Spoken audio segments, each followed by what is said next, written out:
कहानी शुरू होती है 1979 साउथ अफ्रीका से, जब साउथ अफ्रीका पर अंग्रेजों का राज था।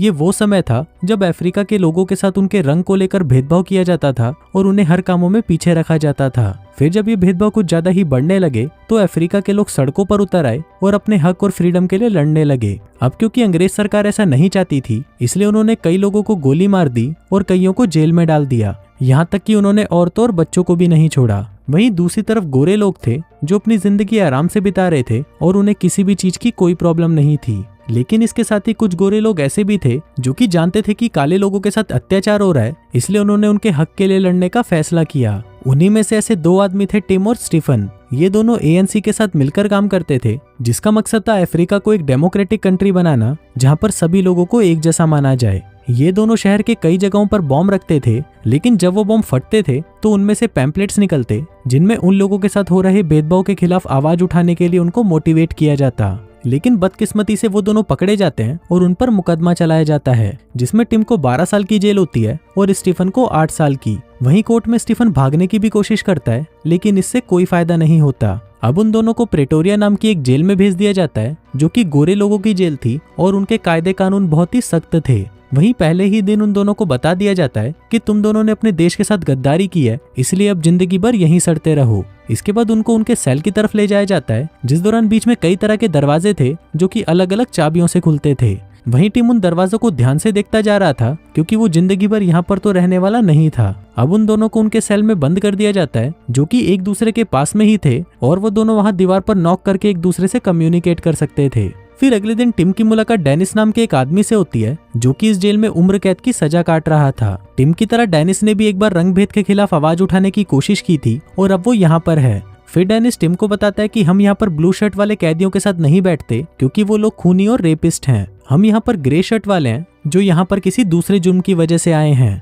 फिर वो दोनों डेनिस को बताते हैं कि हम दोनों को 12 और 8 साल की जेल हुई है, लेकिन हम यहाँ इतने समय तक रुकने वाले नहीं हैं। फिर कुछ देर बाद रनिंग करते हुए डेनिस उनको बताता है कि अगर तुम लोग यहाँ से भागने वाले हो तो पहले ही देख लो, इस जेल की दीवारें 20 फीट ऊंची हैं, जहाँ पर हमेशा एक गनमैन तैनात रहता है। अगर तुमने दीवार पर चढ़ने की कोशिश भी की तो दीवार पर लगी फेंसिंग्स तुम्हारे आर पार हो जाएंगी, और अगर तुमने टनल खोदकर भी भागने की कोशिश की तो तुम लोग घूम फिर कर वापस जेल में ही आ जाओगे। आज तक यहाँ से भागने की कोशिश किसी ने भी नहीं की और तुम लोग भी मत करना। ऐसा बोलकर डेनिस वहाँ से चला जाता है। इसी दौरान वहाँ पर एक और कैदी आता है जिसका नाम था लियोनार्ड। वो उन्हें बताता है कि डेनिस नए कैदियों के साथ ऐसे ही बात करता है और वो सबका हौसला तोड़ देता है। दरअसल बहुत से कैदियों ने यहाँ से भागने की कोशिश तो की, पर वो सभी लोग पकड़े गए। लेकिन अगर तुम लोग भागने का सोच रहे हो तो मैं भी तुम्हारे साथ हूँ। अब ऐसे ही 23 दिन बीत जाते हैं और टिम हर रात सेल के लॉक को देखता रहता है। उसके दिमाग में कई तरह के आइडियाज चल रहे थे। वो सोच रहा था कि यहाँ से भागे तो भागे कैसे। फिर एक रात जब उसने जेल के लॉक को बारीकी से देखा तो उसके दिमाग में एक आइडिया आया।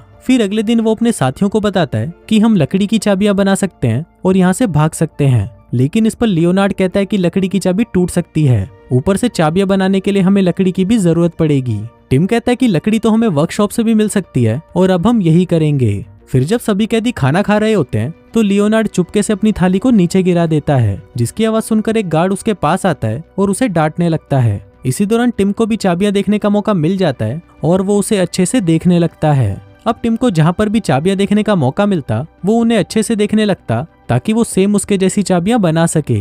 इसके साथ ही उसने चाबियां बनाने का काम भी शुरू कर दिया था। वो चुपके से वर्कशॉप से लकड़ियों के टुकड़े अपने सेल में लेके जाता और उनसे पूरी रात जागकर चाबियां बनाता। हालांकि वर्कशॉप से लकड़ी चुराने का काम इतना आसान नहीं था, लेकिन फिर भी वो उस काम को अंजाम देते। अब टिम ने अपने सेल के लॉक की चाबी बना ली थी और वो अच्छे से काम भी कर रही थी। अब ये देखकर टिम बहुत खुश होता है, लेकिन उसकी ये खुशी ज्यादा देर तक नहीं रहती, क्योंकि अगला दरवाजा लोहे का था जो 3 इंच मोटा था। अब उस दरवाजे की चाबी बनाना तो मुश्किल था, लेकिन टिम ने ये भी कर दिखाया और बस अब बारी थी उस चाबी को टेस्ट करने की। फिर उसी रात लियोनार्ड दरवाजे पर पहरा दे रहा था और टिम उस लॉक को खोलने की कोशिश कर रहा था। अब वो उस दरवाजे के लॉक को खोल लेता है, लेकिन जब टिम उस चाबी को बाहर निकालता है तो वो टूटकर उस दरवाजे के अंदर ही फंस जाती है। तभी लियोनार्ड भी इशारा करता है कि वहाँ पर कोई आ रहा है, लेकिन अब टिम उस चाबी को ऐसे ही अंदर नहीं छोड़ सकता था, क्योंकि अगर वो ऐसा करता तो उसकी पोल खुल जाती। अब वो उस लॉक को बंद तो नहीं कर सका, लेकिन उसने उसमें से चाबी बाहर निकाल ली। अब वो लोग बहुत डरे हुए थे, क्योंकि गेट का लॉक खुला हुआ था।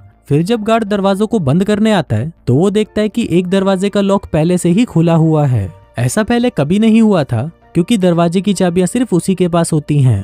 अब ये देखकर गार्ड को थोड़ा शक तो जरूर हुआ, लेकिन उसने ध्यान नहीं दिया। अब ऐसे ही 142 दिन बीत जाते हैं, लेकिन उन्हें कोई रास्ता समझ नहीं आ रहा था, क्योंकि उन्होंने उस दरवाजे की चाबी तो बना ली थी, लेकिन उस दरवाजे को सिर्फ बाहर से ही खोला जा सकता था। तभी लियोनार्ड कहता है कि मेरे पास एक धागा पड़ा है जिसकी मदद से हम चाबी को उस लॉक तक पहुंचा सकते हैं। लेकिन इस पर टिम कहता है कि इसका कोई फायदा नहीं, क्योंकि लॉक तभी खुलेगा जब हम चाबी को उसमें घुमा सकें, लेकिन धागे की मदद से हम चाबी को नहीं घुमा सकते।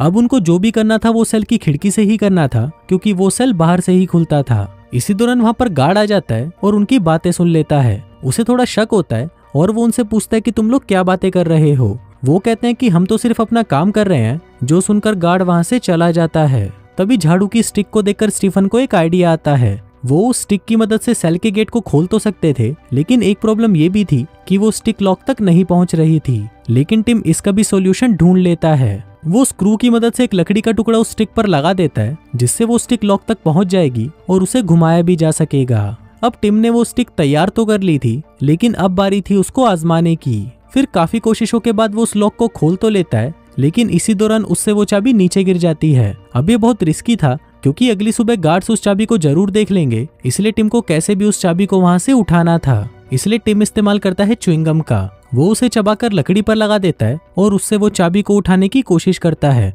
अब काफी कोशिशों के बाद वो उसे अंदर तो ले आता है, लेकिन इससे उसकी हालत खराब हो जाती है। फिर अगली सुबह वो स्टीफन और लियोनार्ड को बताता है कि मैंने उस दरवाजे को खोल दिया। अभी सुनकर वो लोग बहुत खुश होते हैं, क्योंकि अब उनके पास 2 दरवाजों की चाबियां थीं। अब टिम और स्टीफन उन चाबियों को ग्राउंड में छुपा देते हैं, क्योंकि उन्हें सेल में रखना बहुत ज्यादा रिस्की था। वहीं गार्ड भी उन्हें ये सब करते हुए देख रहा था और इस बार भी वो उन पर शक करने लगता है। फिर जब गार्ड वहां से चला जाता है, तभी डेनिस उनको कहता है कि तुम लोग जो भी कर रहे हो वो थोड़ा संभल कर करना, क्योंकि अगर तुम लोग जेल से भागते हुए पकड़े गए तो तुम्हें 25 साल की जेल होगी, वो भी अगर तुम लकी रहे, क्योंकि ज्यादातर कैदियों को तो सिर पर गोली मार दी जाती है। फिर हम देखते हैं कि टिम ने कॉरिडोर के दरवाजे को भी खोल दिया था, लेकिन उसे पता नहीं था कि आगे और कितने दरवाजे हैं। अब उन्हें जेल के अंदर 206 दिन हो गए थे। फिर एक दिन टिम वहां पर एक आदमी को इशारा करता है, जो कि जेल में एक वर्कर था। टिम उससे कागज का टुकड़ा मांगता है, जिसके बदले में वो आदमी उससे सोप और सिगरेट का एक पैकेट मांगता है। फिर एक रात टिम और लियोनार्ड अपने सेल से बाहर निकलते हैं और कई दरवाजों को खोलते हुए आगे बढ़ते हैं। दरअसल वो यहाँ से भागने से पहले सभी दरवाजों को चेक करना चाहते थे, लेकिन तभी वहाँ पर एक गार्ड आ जाता है, जिसको देखकर वो दोनों एक कैबिन में छुप जाते हैं। अब गार्ड उस कैबिन से होता हुआ सभी सेल्स को चेक करने लगता है, जिस दौरान हम देखते हैं कि टिम और लियोनार्ड ने अपने बिस्तर को इस तरह से सेट किया था जैसे वहाँ पर कोई सो रहा है। वहीं जब वो गार्ड सभी के सेल चेक कर रहा था, तो दूसरी तरफ वो दोनों आगे बढ़ रहे थे। फिर जब गार्ड नीचे आने लगता है, तो डेनिस उन्हें जोर जोर से खांसकर सिग्नल देता है कि गार्ड नीचे आ रहा है, जिसको देखकर वो दोनों फिर से कैबिन में छुप जाते हैं। और फिर उसके जाने के बाद वो दोनों अपने सेल में वापस चले जाते हैं। फिर अगली सुबह सभी कैदियों के सेल्स चेक किए जाने थे, जिस दौरान जेलर टिम के पास आता है और उसे कहता है कि तुम कुछ तो छुपा रहे हो और ये मैं पता लगा कर ही रहूंगा। दरअसल जेलर को उस पर पूरा शक था कि वो कुछ तो गड़बड़ कर रहा है। तभी जेलर वहाँ पर रखा एक कप गिरा देता है, जिसमें चाबियों के पार्ट्स पड़े हुए थे। फिर जेलर एक पार्ट को उठाकर उससे पूछने लगता है कि ये क्या है। अब टिम की दिल की धड़कनें तेज होने लगी थी, लेकिन तभी वो उस पर एक फोटो को लगाता है और कहता है कि ये एक फोटो स्टैंड है। अब आज तो वो कैसे भी बच गया था, लेकिन आज के बाद उसने ये डिसाइड किया कि वो उन चाबियों को सेल में कभी नहीं रखेगा, जिसके बाद से वो उनको या तो लाइब्रेरी में छुपाने लगा या डिटर्जेंट से भरे बॉक्स में। अब ऐसे ही हर रात ये तीनों अपने सेल से बाहर निकलते और आगे के लॉक्स को देखने लगते, जिसको देखकर टिम उनकी चाबियां बनाता और अगली रात उन्हें टेस्ट करता। अब ऐसे ही करते करते टिम ने 15 दरवाजों की 40 चाबियां बना ली थीं।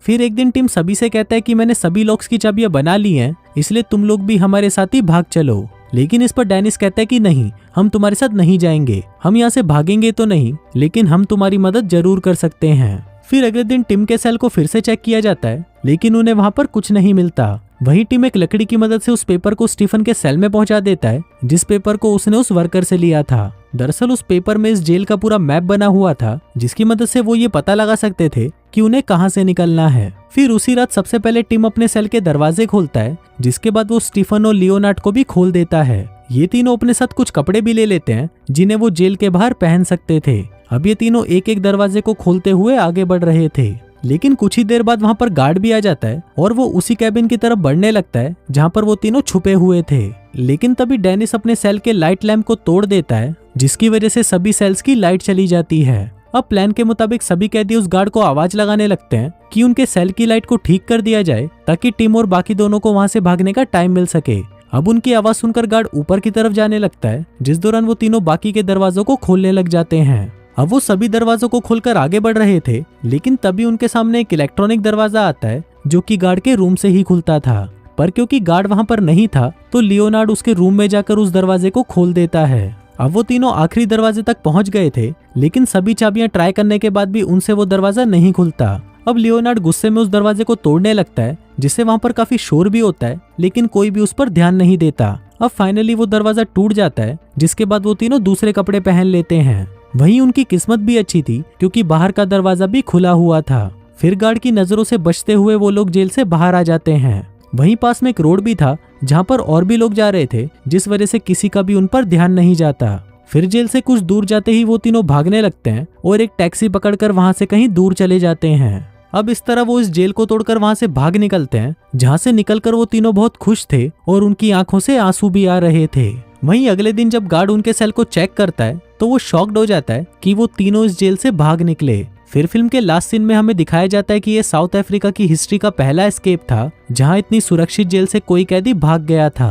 फिर हमें बताया जाता है कि ये तीनों बॉर्डर क्रॉस करके लंदन पहुंच जाते हैं और वहां फिर से ANC को ज्वाइन कर लेते हैं, जहां उनका रंगभेद को लेकर फिर से आंदोलन शुरू हो जाता है। और कुछ इसी तरह से ये कहानी यहीं खत्म हो जाती है।